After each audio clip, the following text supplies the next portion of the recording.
Hello friends, this is Smart English with Akhilesh Sir channel and you are watching class 9 in Beehive section chapter 10 Kathmandu, that is written by a great Indian writer Bikram Seth. Without taking any delay, let's get started. तो बिना किसी देरी के इसको देख लेते हैं। About the author, लेखक के बारे में देखते हैं पहले। तो Vikram Seth is an Indian poet and novelist. तो विक्रम सेठ हैं या माने जाते हैं एन एक इंडियन पोइट, एक भारतीय कवि, एंड नॉवलिस्ट और एक उपन्यासकार हैं। ही वॉज बॉर्न ऑन 20 जून 1952 इन कोलकाता। वो 20 जून 1952 को कलकत्ता में पैदा हुए थे, वेस्ट बंगाल जो कि यहाँ की राजधानी है। हिज फादर वाज प्रेमनाथ सेठ, और उनके पिताजी का नाम प्रेमनाथ सेठ जी था। एंड मदर लीला सेठ, और जो माँ का नाम था वो लीला सेठ था। ही स्टडीड, उन्होंने अध्ययन किया, पढ़ाई लिखाई की, at Saint Michael's high school Patna. तो उन्होंने अब कहाँ अध्ययन किया? तो Saint Michael's high school Patna में उन्होंने पढ़ाई की।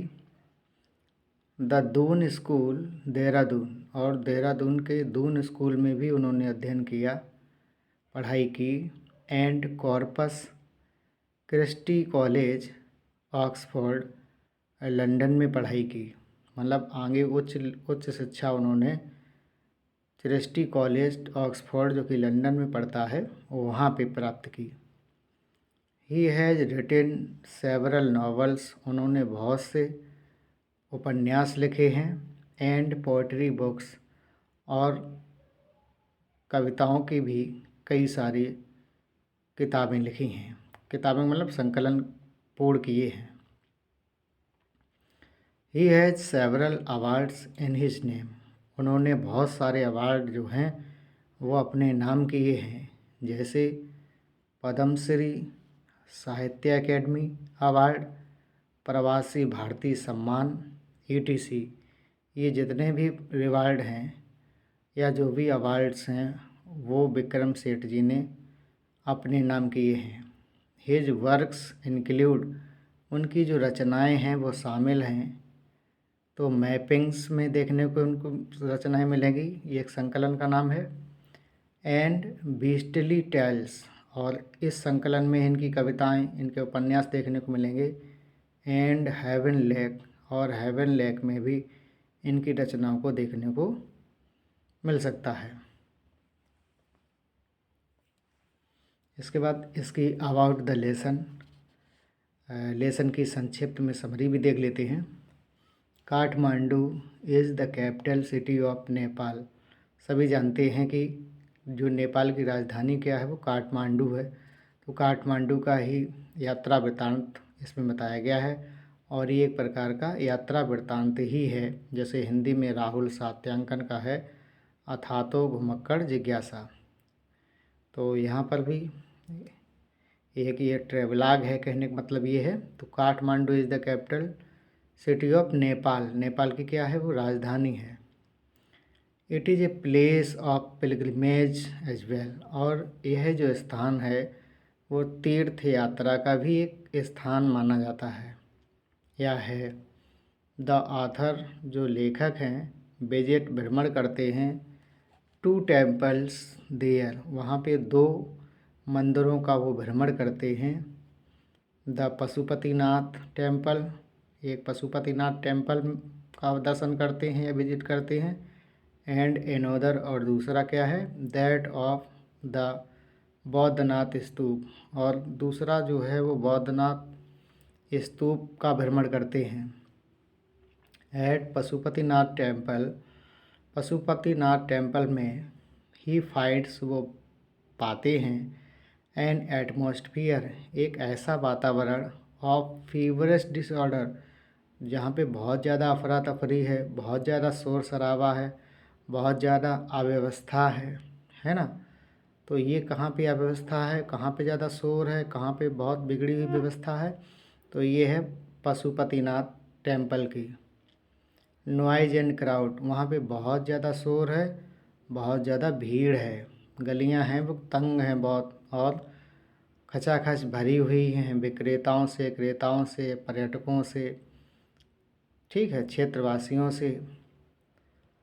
एट बौद्धनाथ स्तूप, आगे देखते हैं। एट बौद्धनाथ स्तूप, और जो बौद्ध धर्म से रिलेटेड जो बौद्धनाथ स्तूप बनाए गए हैं, देयर इज पीस, तो यहाँ नरेटर बता रहे हैं कि यहाँ पे इतना शोर शराबा नहीं है, यहाँ बिल्कुल शांति है।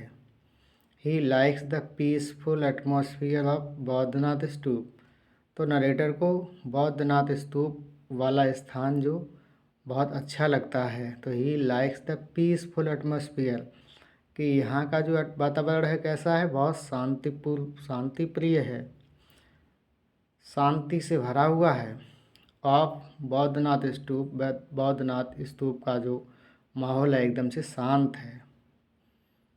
मोर मीन्स ज़्यादा, जबकि पशुपतिनाथ का जो माहौल है, जो वातावरण है, वो बहुत ज़्यादा शोरगुल है। इस वजह से यहाँ पे कंपैरेटिव डिग्री बताई गई है। द ऑथर वंडर्स, वांडर्स माने जो लेखक हैं वो वांडर्स, वो अपनी यात्रा को करते हैं। वांडर्स मीन्स भटकना होता है, लेकिन यहाँ यात्रा करने से मतलब है थ्रो काठमांडूज रोड, काठमांडू के सड़क मार्ग के माध्यम से, एंड स्ट्रीट, और यहाँ की जो सड़कें हैं या जो गलियाँ हैं, फुल ऑफ डिन, माने कि जो काठमांडू की जो सड़कें हैं, जो गलियाँ हैं, और यह नरेटर वहाँ से भ्रमण करता है, गुजरता है, तो उसको क्या मिलता है, फुल ऑफ दिन, दिन का मतलब होता है शोर शराबा। तो इन गलियों में, इन सड़कों पे बहुत ज़्यादा क्या है, अपरोर है, बहुत ज़्यादा शोरगुल है, बहुत ज़्यादा उथल पुथल का माहौल है। नियर हिज होटल, उनके होटल के पास में ही, वेयर ही इज स्टेइंग, जहाँ पे नरेटर रुके हुए हैं, he is charmed by a melodious tune of a flute, तो यहाँ नरेटर बता रहे हैं कि वो एक बहुत ज़्यादा आकर्षित हो गए, किसके ऊपर, बांसुरी की मधुर ध्वन को सुन करके, मधुर ट्यून को सुन करके नरेटर मंत्रमुग्ध हो जाते हैं। क्लियर। और आगे इसको अभी लेसन को नहीं पढ़ाएंगे, और इसके बाद इसके मीनिंग और इसके शॉर्ट आंसर, लॉन्ग आंसर देखते हैं। तो यहाँ पे ये ग्लोसरी देखते हैं इस लेसन से रिलेटेड, जो कि बहुत इम्पोर्टेंट है, और मीनिंग किसी भी परीक्षा के लिए, किसी भी विषय की मजबूती के लिए एक अहम रोल प्ले करती है। तो देख लेते हैं। प्रोक्लेम्स, इट मीन्स डिक्लेयर्स, घोषणा, घोषित करता है या घोषणा करता है। फेब्राइल कन्फ्यूजन, तो कंप्लीट चायोस माने पूर्ण अव्यवस्था। एल्बो असाइड माने पुस्ट असाइड विद द एल्बो, कोहनी से एक तरफ धकेल देना या धकेल दिया। सैफरन क्लॉथ क्या है, तो वियरिंग सैफरन क्लॉथ, केसरिया वस्त्र पहने हुए। इसके बाद है वेस्टर्नर्स माने पीपल फ्रॉम वेस्टर्न कंट्रीज, पाश्चात्य देशों के लिए। कन्विंस्ड माने हुए सेटिस्फाइड, आश्वस्त या संतुष्ट। ब्रेक्स आउट, स्टार्ट, शुरू हो जाती है। चेस, चेसिस, रन आफ्टर, पीछा करता है। Is being cremated, is being bird, दाह संस्कार किया जा रहा है। विल्टेड, तो हो जाएगा लेम्स माने मुरझाया हुआ। Shrine, a place of worship, पूजा स्थल या मंदिर। इमर्जेस, तो बिकम्स ग्रेजुअली विजुअल, धीरे धीरे दिखाई देने लगता है। Stillness, quite, calmness, it means शांति।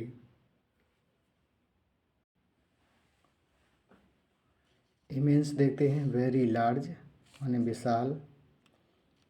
इसके बाद क्या है, डोम तो rounded roof with a circular base, गुंबद। इमिग्रेंट क्या है, those who have come permanently from other countries, अप्रवासी। Haven a sale sorry haven a safe place, आश्रय या सुरक्षित स्थान। विविड तो ब्राइट या कलरफुल, जीवंत या सजीव। मर्सिनरी तो इसका मतलब हो जाएगा ग्रेडी, धन लोलुप। Flower adorn decorated with flowers, पुष्प सज्जित। डेटीज इट मीन्स गॉड्स, देवता। यूटेंसिल्स का मतलब हो जाएगा कंटेनर्स, बर्तन या भांडे। एंटीक्यू माने ओल्ड वैल्यूएबल थिंग्स, प्राचीन दुर्लभ वस्तुएं। Blare make a loud harsh sound, तेज आवाज़ करते हैं। वेयर्स गुड हो जाएगा सौदा, सुलभ या सामान। इंडल्ज सेटिस्फाई या संतुष्ट करता हूँ।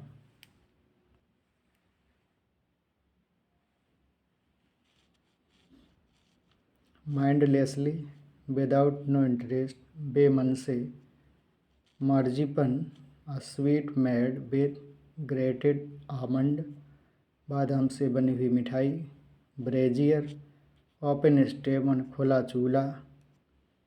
नाउसेटिंग सिकनिंग, जी मिचला देने वाला। प्रोपेल्ड इट मीन्स पुस्ट फॉरवर्ड, प्रेरित। इंथुसियाज्म जियल माने उत्साह। पर से माने बाई इट सेल्फ स्वयं ही। एग्जॉस्टेड टायर्ड आउट बहुत थका हुआ। Square an open area surrounded by buildings, चौक जिसको बोलते हैं। मेडिटेटिवली तो थोरोफुली ध्यान मग्न होकर। क्यूरियसली कीनली तो हो जाएगा उत्सुकतापूर्वक। ऑफ हैंडेड का मतलब हो जाएगा कैजुअल या आकस्मिक। इंटरप्राइज बिजनेस या व्यापार। यूनिवर्सल तो हो जाएगा जनरल या सार्वभौमिक। पर्टिकुलर स्पेसिफिक या विशिष्ट। कंपास माने पर्टिकुलर रेंज या विस्तार। एसोसिएशन माने कनेक्शंस इट मीन्स संबंध। तो फ्रेंड्स यहाँ लॉन्ग आंसर टाइप क्वेश्चन देखते हैं। Answer the following questions in about 60 word, 60 शब्दों में आपको इसका आंसर लिखना है। तो define the character of the author, तो जो लेखक विक्रम सेठ हैं या जो इस नरेटर हैं तो उनका यहाँ पे चरित्र करना है। लेखक के चरित्र के बारे में बताइए। ओके, तो यहाँ आप देख सकते हैं इसको, और इसको विद हिंदी भी देख सकते हैं ताकि आप बहुत सरलता से इसको समझ पाएँ। अब मैं पढ़ के नहीं बताऊँगा, आप केवल इसको देख करके ही लिख लें और इसको हिंदी में भी समझ लें।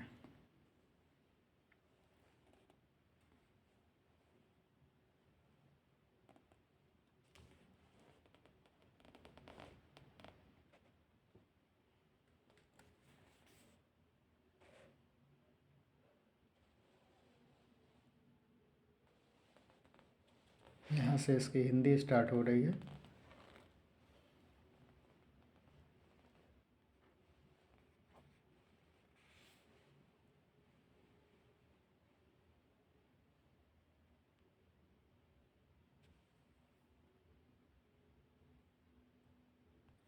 एक लॉन्ग आंसर पर्याप्त है और इसके बाद देखते हैं शॉर्ट आंसर टाइप क्वेश्चन। तो इसमें क्या करना है, answer the following question in about 20 words. आपको 50 वर्ड में इसका आंसर लिखना है। तो why were the devotees elbowing each other at Pashupatinath temple, भक्तगण एक दूसरे को कोहनियों से क्यों हटा रहे थे। तो इसका आंसर हो जाएगा the devotees trying to get attention of the priest, so they were elbowed aside by others, pushing their way to the front. तो इसकी हिंदी भी लिखी हुई है, तो हमें पढ़ने की ज़रूरत नहीं है, आप इसको देख सकते हैं और लिख सकते हैं। क्वेश्चन नंबर सेकंड देखते हैं। क्वेश्चन नंबर सेकंड क्या है? What happens when a Nepalese princess come to the temple. तो क्या होता है जब एक नेपाली राजकुमारी मंदिर में आती है? तो यहाँ सारा कुछ लिखा है, तो इसको भी लिख सकते हैं। और इसके बाद क्वेश्चन नंबर 3 देखते हैं। Describe the activities people do near the river Bagmati. Bagmati नदी के लोगों की गतिविधियों का वर्णन कीजिए। तो यहाँ पर भी इसका विधि हिंदी है, तो इसमें कोई दिक्कत की बात नहीं है, आप इसको समझ ही सकते हैं, इसमें समझाने की ज़रूरत नहीं क्योंकि वीडियो हमारा बहुत लंबा हो रहा है। क्वेश्चन नंबर 4 देखते हैं। Right A short paragraph on Kathmandu. Kathmandu पे छोटा सा अनुच्छेद लिखिए। तो ये लिखा हुआ है और इसकी ये हिंदी भी यहाँ पे दे रखी है। क्वेश्चन नंबर 5 देखते हैं। How does the author pass his time in Kathmandu. लेखक काठमांडू में अपना समय कैसे व्यतीत करता है? तो यहाँ पर भी ये इसका आंसर दिया गया है और इसको हिंदी में भी एक्सप्लेन किया गया है। तो अगला क्वेश्चन देखते हैं।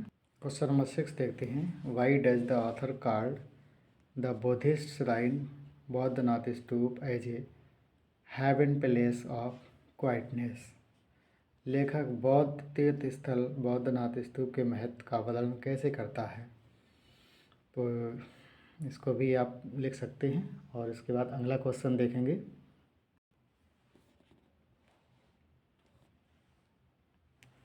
क्वेश्चन नंबर 7 देखते हैं। What did the Tibetan immigrant do near the Boudhanath Stupa. Boudhanath Stupa के पास तिब्बती आप्रवासियों ने क्या किया? तो यहाँ आप देख सकते हैं। तो उसके बाद क्वेश्चन नंबर 8 देखते हैं। Why did author decide to go home, या why did the author decide to go home in the last day of August. तो यहाँ इसका आंसर ये दे रखा है और इसकी हिंदी आगे है। तो ये इसकी हिंदी है यहाँ से। क्वेश्चन नंबर 9 देखते हैं। What was the author's reaction to the flute seller. बांसुरी विक्रेता के लिए लेखक की प्रतिक्रिया क्या थी? तो यहाँ भी आप इसको देख सकते हैं और समझ भी सकते हैं। And question number 10, this is the why does the author called flute music as the most universal and most particular of sounds. लेखक बांसुरी संगीत को सभी संगीतों में सबसे सार्वभौमिक और सबसे विशेष क्यों कहता है? तो यहाँ इसको देख सकते हैं। और इसके बाद थोड़ा वोकैब पोर्शन देखते हैं इसका। फ्रेंड्स, यहाँ पे कुछ मैचिंग वर्ड है, इसको सीधा आपको आंसर पे ही लेके चल रहे हैं, तो आप इसको सीधा सीधा कॉपी पे लिख लेंगे और इसको याद कर लेंगे। तो चीप मीन्स सस्ता होता है, तो विद ए लो प्राइस है। सेक्रेट का मतलब पवित्र होता है, तो होली हो गया है। प्रोक्लेम्स का मतलब दावा करना, तो हो जाएगा मैक नन पब्लिकली। और डिवोटीज का मतलब भक्तगण होता है, तो फैथफुल फॉलोवर्स हो जाएगा। इसके बाद ये वाले देखते हैं। रोम का मतलब घूमना होता है, तो टू वंडर हो गया। वाउज का मतलब झुकना होता है, तो बेंड इन रिस्पेक्ट, ये भी सही है। कन्विंस्ड का मतलब वार्तालाप होता है, तो फुली परसुएडेड। और ब्रेक्स आउट का मतलब स्टार्ट होता है। और इसके बाद आगे क्या है? तो श्राइन पूजा स्थल होता है, तो ए प्लेस ऑफ वर्शिप।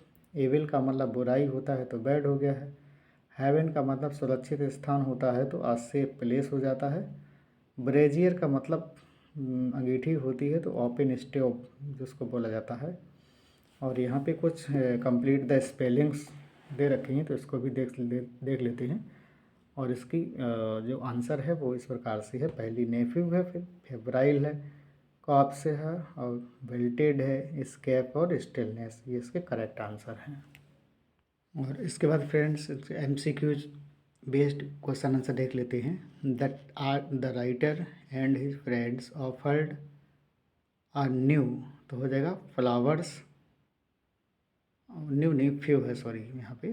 तो क्या प्रदान करना चाहते थे, क्या निछावर करना चाहते थे, मतलब क्या अर्पण करना चाहते थे मंदिर में, तो फूल अर्पण करना चाहते थे। नंबर सेकंड है fight broke out between two, तो हो जाएगा मंकीज, दो बंदर आपस में लड़ गए थे, तो उसकी चर्चा हो रही है। नंबर थ्री देखते हैं, a small temple half protruded from the stone platform on the, तो हो जाएगा रिवर बैंक, तो नदी के किनारे पे ऐसा उभरा हुआ मंदिर का भाग प्रतीत हो रहा था, वो बात बताई गई है। नंबर फोर पे है the writer bot A bar of, तो हो जाएगा मार्जिपन, तो बादाम की बर्फ़ी खरीदी थी। हाँ, और क्या खरीदा था, and a corn on the cob roasted, और एक मक्के का भुट्टा खरीदा हुआ था जो कि रोस्ट किया गया था, भूना गया था ऑन द चारकोल फायर, उस कोयले की आँच में या आग में। नंबर फाइव देखते हैं, नंबर फाइव देखते हैं, the flute seller played the flute slowly and meditatively without, तो हो जाएगा एक्सेसिव डिस्प्ले। नंबर सिक्स देखते हैं, the sound that emerges out of the flute is the closest to, तो किसके क्लोज था, तो ह्यूमन वॉइस हो जाएगा इसका करेक्ट आंसर। नंबर सेवन देखते हैं, flutes are played by the name of, किसके द्वारा बजाई जा रही थी, तो हो जाएगा shakuhachi in Japan. Number eight देखते हैं, the motive force of playing flute is, तो हो जाएगा लिविंग ब्रीथ। ओके फ्रेंड्स, तो आज का चैप्टर यहीं पे समाप्त करते हैं, और आशा करते हैं आपको चैप्टर समझ में आया होगा, और if you like the whole chapter तो please like share and subscribe my channel. Thank you and have a nice day.